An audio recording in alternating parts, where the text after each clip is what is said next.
Bismillahirrahmanirrahim. Assalamualaikum warahmatullahi wabarakatuh. Tribuners rahimakumullah. Alhamdulillah kita berjumpa kembali di kesempatan yang baik ini. Salawat dan salam terhatur selalu kepada teladan terbaik kita, Rasulullah Muhammad Sallallahu Alaihi Wasallam. Tribuners rahimakumullah, pada kesempatan yang baik ini kita akan membahas tentang doa. Doa adalah hal yang sangat penting bagi umat Islam. Karena sesungguhnya di dalam Islam ketika orang beribadah maka isinya adalah doa. Doa didefinisikan sebagai meminta atau memohon, atau sering juga dengan disebut menyeru. Ya, menyeru maksudnya memohon, meminta kepada Allah Subhanahu wa Ta'ala. Mengapa seorang Muslim harus berdoa? Ya, yang pertama, karena manusia itu lemah, dan berdoa adalah pengakuan di hadapan Sang Pencipta bahwa dirinya lemah. Kemudian yang kedua, Allah suka orang yang berdoa. Karena dalam sebuah kesempatan di hadis qudsi mengatakan, Allah mengatakan bahwa sombong itu adalah selendangku. Ya. Barang siapa yang berani mengambilnya atau memakainya, maka dia akan dilaknat oleh Allah Subhanahu wa Ta'ala.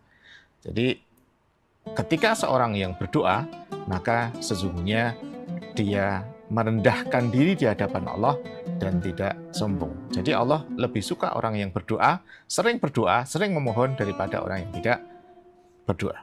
Kemudian doa adalah ibadah. Jadi setiap doa yang kita lantunkan akan diberikan pahala oleh Allah Subhanahu wa Ta'ala.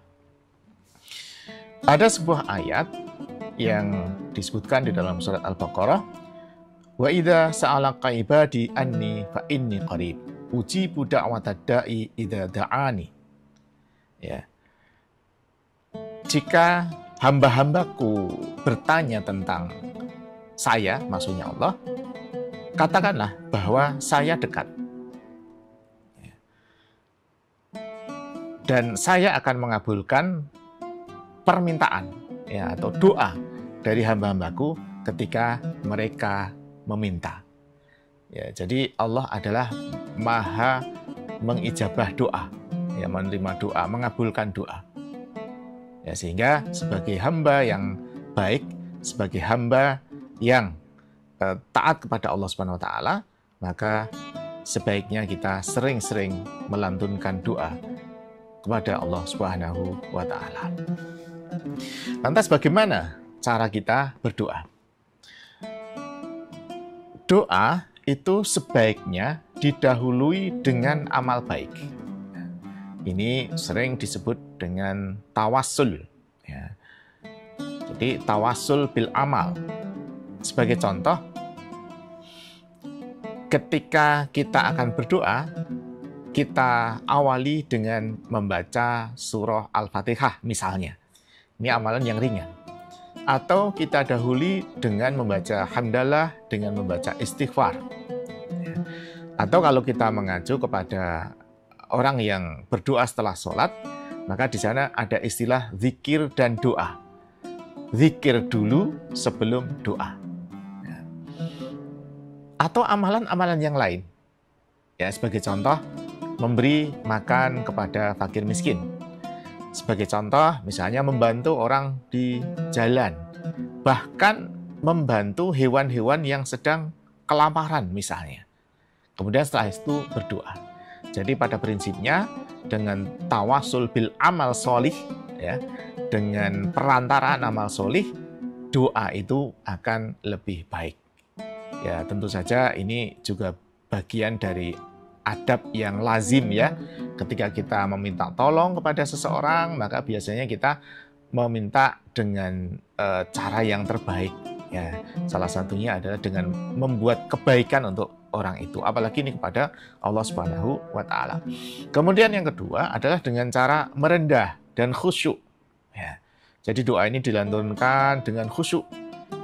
Tidak perlu dengan suara yang keras, walaupun dalam beberapa kesempatan, ya, misalnya sholat minta hujan, itu memang doanya dikeraskan, tetapi secara umum itu dengan merendah dan khusyuk. Jadi tidak perlu keras-keras ya, karena Allah Maha Pendengar. Tribuners rahimakumullah, sekarang kita bahas waktu-waktu yang mustajabah untuk berdoa, terutama di bulan Ramadan. Walaupun sebagiannya adalah di bulan apapun sebenarnya waktu itu, tapi di bulan Ramadan lebih-lebih lagi. Yang pertama adalah sepertiga malam. Ya, sepertiga malam itu adalah saat terbaik kita untuk berdoa. Ya, biasanya ini dilakukan setelah sholat tahajud, sholat witir, kemudian berdoa di sepertiga malam. Kemudian yang kedua adalah waktu sahur. Ya, waktu sahur, jadi menjelang subuh. Ini adalah waktu yang sangat baik untuk berdoa. Ya, tentu saja kita kita bagi-bagi ya, kira-kira berapa saat untuk berdoa dan berapa saat untuk makan sahur. Kemudian yang berikutnya adalah sepanjang hari puasa. Jadi siang hari puasa, dari habis sahur sampai maghrib, itu sesungguhnya waktu yang mustajabah. Kenapa? Karena kita sedang melaksanakan kewajiban dari Allah Subhanahu wa Ta'ala. Ya, kita sedang berbuat baik, kita sedang taat kepada Allah, maka itu adalah saat yang baik untuk meminta kepada Allah Subhanahu wa Ta'ala. Kemudian yang berikutnya adalah menjelang berbuka. Ya, menjelang berbuka. Nah, Tribuners rahimakumullah, ini saya mengingatkan bahwa menjelang berbuka adalah saat terbaik untuk berdoa. Salah satu saat terbaik untuk berdoa. Nah, sehingga barangkali ini juga perlu dievaluasi ya. Kalau kita sering atau terlalu banyak ngabuburit ya, maka barangkali kita perlu memanage. Ya, ngabuburit boleh, takjil war boleh, tetapi kita perlu untuk mengalokasikan waktu untuk berdoa. Apalagi kalau ngabuburitnya tidak ada manfaat atau bahkan cenderung menambah dosa, ini tentu saja tidak perlu untuk dilakukan. Nah, saat yang istimewa ini mari kita manfaatkan dengan sebaik-baiknya. Kemudian yang berikutnya adalah antara adzan dan iqamah, kemudian setelah sholat fardu, dan yang terakhir adalah malam Qadar atau sering disebut dengan Lailatul Qadar, malam yang lebih baik dari 1000 bulan. Tribuners rahimakumullah, lantas doa apa saja yang sering dilantunkan waktu puasa? Ya, sebetulnya doa apapun boleh dilantunkan waktu puasa, itu boleh. Ya, kita habis sholat berdoa sebagaimana biasa. Atau karena ini waktu-waktu yang istimewa dilebihkan atau dipanjangkan, itu boleh apapun doa gitu. Nah, tetapi ada beberapa doa yang ini agak spesifik dilantunkan di bulan Ramadan. Misalnya doa sebelum dan sesudah berbuka. Ya. Doa sebelum dan sesudah berbuka. Doanya macam-macam, tidak perlu saya sampaikan di sini, sesuai dengan keyakinan masing-masing. Dan itu insya Allah semuanya baik. Ya, semuanya baik, karena itu adalah doa. Kemudian ada juga doa yang ini sering dilantunkan ketika di sela-sela sholat tarawih, ya, yaitu Allahumma innaka afun tuhibbul afwa fa'fu anni. Atau ada yang sedikit berbeda, Allahumma innaka afun karim tuhibbul afwa fa'fu anni.